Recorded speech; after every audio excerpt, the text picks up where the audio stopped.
கொஞ்சம் சிரித்தாய் கொஞ்சம் மறைத்தாய் வெட்க கவிதை நீ நீ நீ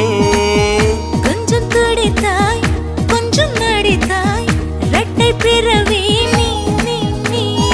அம்மா அம்மம்மா என் தாயோட்டும் பேசாத மௌனத்தை நீயே சொன்னாய் அப்பா அப்பப்பா நான் யாரோடும் பேசாத முத்தத்தை நீயே தந்தாய்